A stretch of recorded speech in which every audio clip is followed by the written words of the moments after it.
Сярэдні заробак агулам па Беларусі ў траўні склаў амаль 2300 рублёў чыстымі, паведамляе Белстат. Самы нізкі паказнік у Віцебскай вобласці, потым у парадку ўзрастання ідуць Магілёўская, Берасцейская, Гарадзенская, Гомельская і Менская. Еўразійскі банк развіцця адзначае, што рэальныя заробкі ў дзяржаўным сектары павялічыліся прыкладна на 12% з пачатку года, праз павышэнні і надбаўкі работнікам бюджэтнай сферы. Да таго ж арганізацыі спрабуюць скампенсаваць такім чынам інфляцыю. Найбольш зарабляюць у галінах IT, фінансах, будаўніцтве. Значны фактар у магчымасці росту заработнай платы і абслугоўвання беларускімі прадпрыемствамі расійскага вайскова-прамысловага комплексу.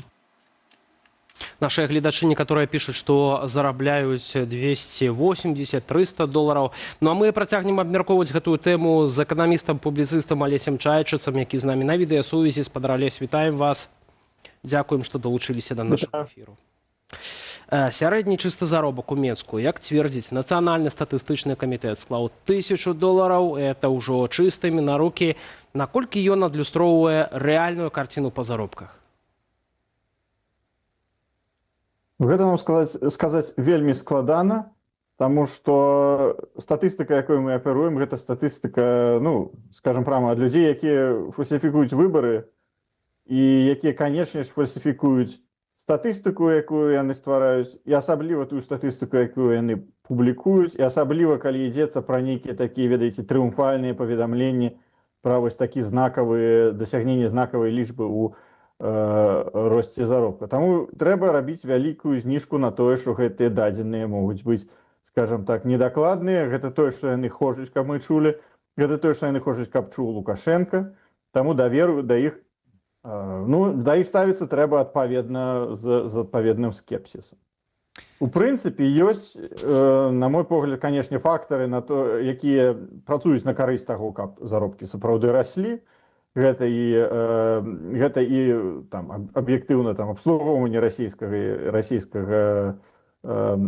вайны ва ўкраіне, па-першае, гэта і спаборніцтва за кадры з той жа самай расійскай эканомікі, бо расійская эканоміка зараз выступае такім вялікім паласмакам, які кадры цягне з Беларусі да сябе в умовах таго, што ў Расіі кадравы голад. Пры гэтым абмежаванні на міграцыю з Цэнтральнай Азіі па такіх, чыста расійскіх, скажам, меркаваннях. І Беларусь тут такая крыніца вельмі прывабная для таго, каб працоўную сілу з Беларусі высмокваць.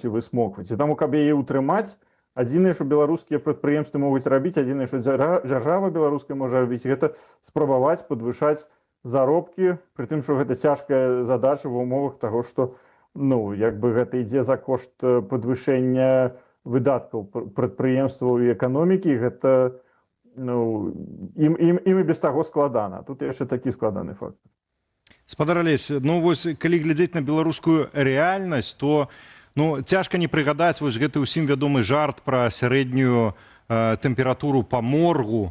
З аднаго боку мы бачым у тык-току людзі выстаўляюць пра тое, што яны зарабляюць 70-100 рублёў. А з іншага боку мы бачым, калі на дарагія канцэрты расійскіх зорак, скажам так, прыходзяць натоўпы людзей таксама. То бок, і не туды не скажаш адназначна. Ці ёсць нейкія звесткі пра тое, у Беларусі назіраецца разрыў паміж тымі, хто мае сёння гэтыя грошы, магчыма, яны там ці ў дзяржаўнай сістэме, ці далучаны да гэтых абаронных, ваенных праектаў, і тымі, хто жыве бедна і ўсё бядней. Альбо все-таки ў Беларусі захоўваецца ў нейкай ступені гэта сярэдняя класа, калі захоўваецца, то як яе можна ахарактарызаваць?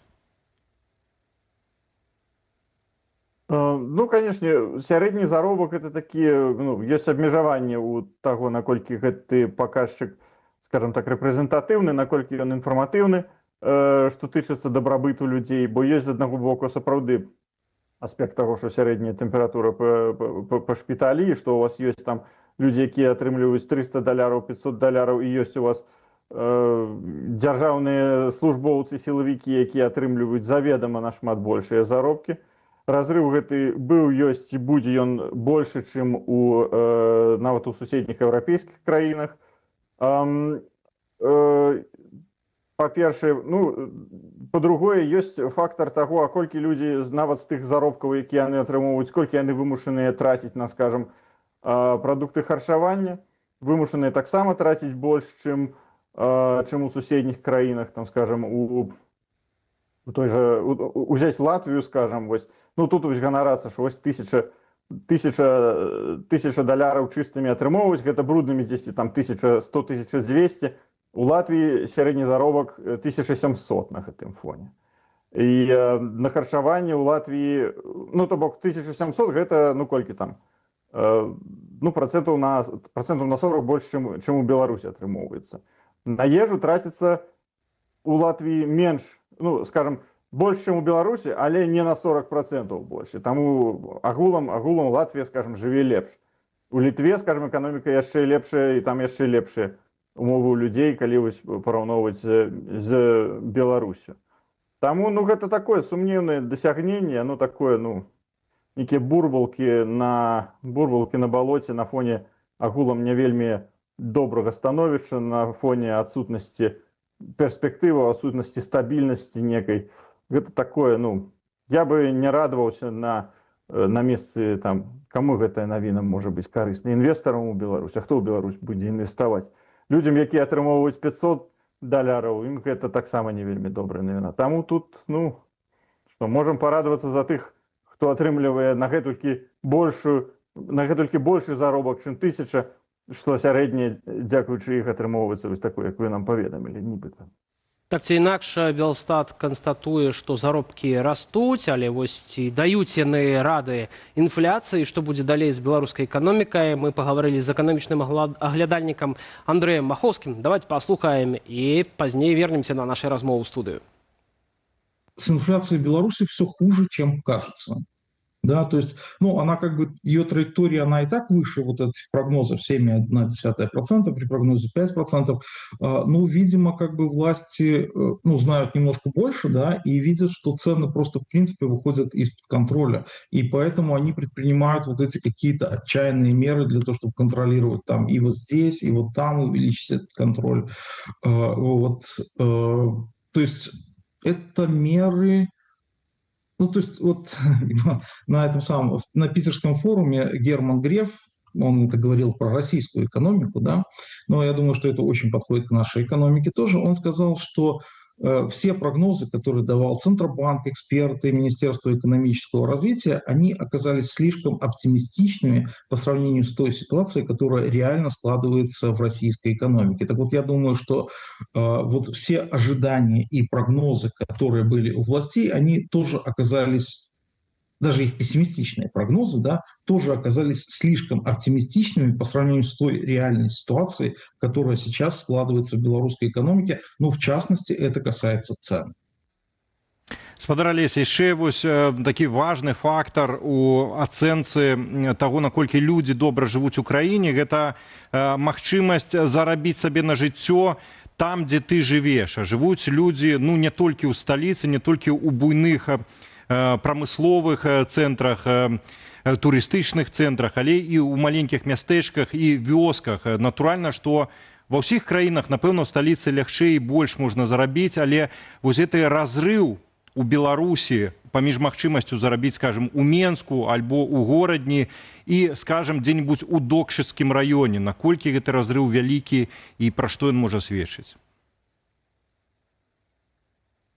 Разрыў існуе, разрыў досыць вялікі, хаця ён, конечно, не такі, як у суседняй Расіі, дзе ёсць, ну, просто неба і зямля, Масква і нават суседнія з Масквой рэгіёны. Дыспрапорцыя такая ў Беларусі, яна таксама ёсць, але Беларусь сама па сабе краіна больш кампактная. Я думаю, што тут больш магчымасцяў для такой, ведаеце, ківачовай міграцыі, што людзі там працуюць у, ну, скажем, працуюць у Менску, а там жывуць там у вобласці. Я думаю, тут для іх значна большыя магчымасці, чым для расейцаў, калі глядзець на ўсю вялікую Расію. І там, ну, тэндэнцыі ёсць, конечно, заўсёды, што ў сталіцы больш магчымасцяў, цэнтр. Гэта, ну, тут Беларусь не унікальная, хаця такая звыш цэнтралізацыя, яна больш, конечно, характэрная для, ну, не вельмі развітых краінаў. для той же России, для Центральной Азии. Таму, ну, фактор гэты ёсць. Мне здаецца, ён у выпадку Беларусі не крытычны. Хаця, канешне, калі Беларусь не была ізаляваная, можна сабе ўявіць, што магчымасцяў у той же там Берасцейшчыне, Гарадзеншчыне было б болей, таму што зноў жа Беларусь была б не завязаная ўся на Менск, а была б таксама, ну, былі б відавочныя магчымасці, звязаныя там з трансмежавай, трансмежавым якім-небудзь гандлем, трансмежавымі паслугамі. Вось што можна сказаць. Спадар Алесь, калі яшчэ можна коротка, вось новы законапраект, які ўхвалілі адразу ў двух чытаннях, Палата прадстаўнікоў, указ Лукашэнкі аб штрафах за перабой у дастаўцы, напрыклад, там прадукцыі, ці гэта выправіць сітуацыю? Я не ведаю нават, што ўвогуле гэта можа выправіць, таму што гэта зусім, ну, гэта такі апафеоз нейкага вось таго, якая савецкая ментальнасць у тых, хто кіруе беларускай эканомікай зараз. Вось гэты закон пра абавязковыя пастаўкі бульбы, што рабіць, калі яе няма, і што яе крамы павінны з паветра саткаць неяк. Ну, гэта проста неразуменне базавых эканамічных законаў, гэта ўспрыяцце эканомікі як некага вось, ну, савецкае ўспрыяцце, што ўсё планавае павінна быць, ўсё по прыказу павінна функцыянаваць, а оно так не функцыянуе ў сучасным свеце і ў нават такой эканоміцы, як беларускай. Гэта можа прывесці толькі да таго, што тавары не з'явяцца, людзі будуць баяцца працаваць на кіраўнічых пасадах у гандлі і ва ўсёй цепочцы, ва ўсім ланцужку, які там ад вытворчасці гэтай прадукцыі да яе збыту.